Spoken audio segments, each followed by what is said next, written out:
বর্তমানে বাংলাদেশ ব্যাংক কর্তৃক তরুণদের জন্য বিনা সুদে কোনো ঋণ প্রকল্প চলমান নেই।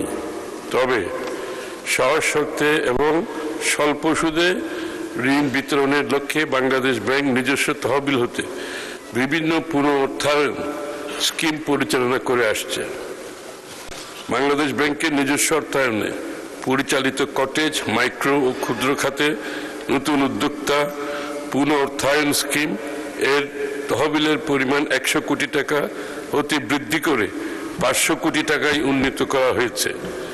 এই তহবিল হতে নতুন উদ্যোক্তাগণ বিনা জামানতে সর্বোচ্চ 7% সুদে সর্বোচ্চ 10 লক্ষ টাকা এবং জামানত সাপেক্ষে সর্বোচ্চ 35 লক্ষ টাকা পর্যন্ত ঋণ সুবিধা পাবেন।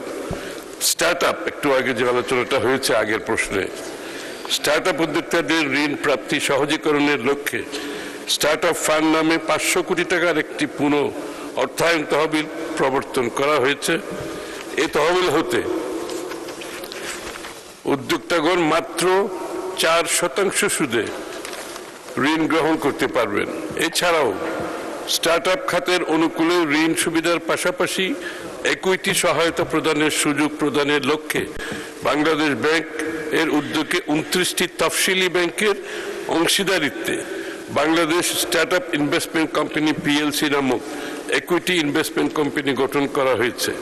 স্টার্ট আপ উদ্যোগসমূহ উক্ত কোম্পানি হতে ইকুইটি সহায়তা গ্রহণ করতে পারবে। Skills for industry competitiveness and innovation program SICIP এর অধীনে বাংলাদেশ ব্যাংকের পিআইইউ সিসিপ কর্তৃক পরিচালিত এন্টারপ্রেনিউরশিপ ডেভেলপমেন্ট প্রোগ্রাম এর মাধ্যমে বিভিন্ন জেলায় সম্ভাবনাময় উদ্যোক্তাদেরকে মাসব্যাপী 100 ঘন্টার উদ্যোক্তা উন্নয়ন প্রশিক্ষণ প্রদান করা হচ্ছে। সিসিপ প্রকল্পের আওতায় প্রশিক্ষণ গ্রহণের ক্ষেত্রে উদ্যোক্তার প্রশিক্ষণ ফি প্রদান করতে হয় না, বরং সফলভাবে প্রশিক্ষণ সম্পন্ন করার সাপেক্ষে উদ্যোক্তাদের 5,000 টাকা প্রশিক্ষণ ভাতা প্রদান করা হয় এবং ঋণ প্রদানের ক্ষেত্রে অগ্রাধিকার প্রদান করা হয়। মাননীয় স্পিকার, আপনাকে ধন্যবাদ। মাননীয় সদস্য একটি প্রশ্ন করতে পারেন, সম্পূরক প্রশ্ন। ধন্যবাদ মাননীয় স্পিকার। মাননীয় স্পিকার, বাংলাদেশের পরিসংখ্যান ব্যুরো শ্রম শক্তি জরিপ অনুযায়ী দেশের শিক্ষিত বেকার সংখ্যা প্রায় 26 লাখ। তার মধ্যে স্নাতক ডিগ্রিধারী বেকার প্রায় 8 লাখ। দেশের প্রতি 3 জন বেকারের মধ্যে একজন জনস্নাতক ডিগ্রিধারী। প্রতি বছর 20-25 লাখ শিক্ষিত তরুণ শ্রমবাজারে প্রবেশ করেছে।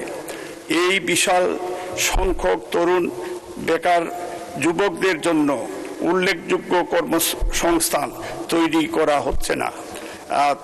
দিন দিন এই শিক্ষিত বেকার যুবকদের মধ্যে তীব্র হতাশা ছড়িয়ে পড়েছে। এর ফলে অনেক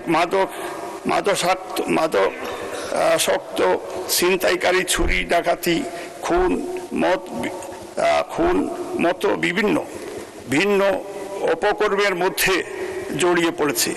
অনেক শিক্ষিত মেধাবী তরুণ দেশ ছেড়ে বিদেশে চলে যেতে বাধ্য হচ্ছে।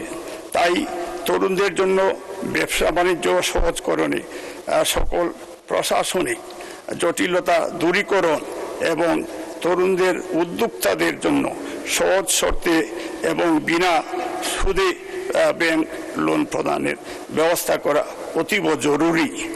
বিনা জামানতে বৃহত্তর আকারে ঋণ প্রদান সম্ভব না হলেও অন্ততপক্ষে 4-5% সুদ এবং বর্তমান ঋণের পরিমাণ সর্বোচ্চ 10 লাখ টাকা হইতে 20 লাখ টাকা বর্ধিত করার জন্য অনুরোধ করছি।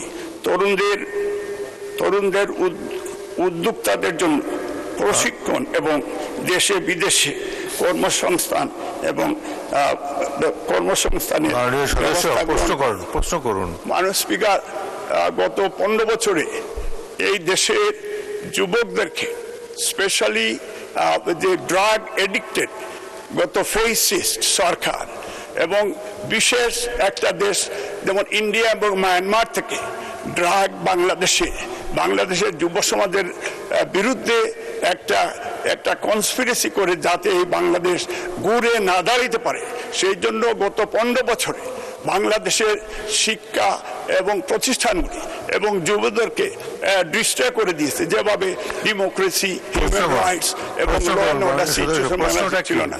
এই জন্য মাননীয় মন্ত্রী যে যুবকদের জন্য স্পেশাল এবং মাননীয় প্রধানমন্ত্রী এই ব্যাপারে ওনার আন্তরিকতা রয়েছে আমরা বিশ্বাস করি।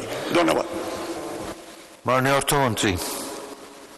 মাননীয় স্পিকার, আমার মনে হয় প্রশ্নকারী অনেক উত্তর দিয়ে দিয়েছেন ওনার বক্তব্যের মধ্য দিয়ে।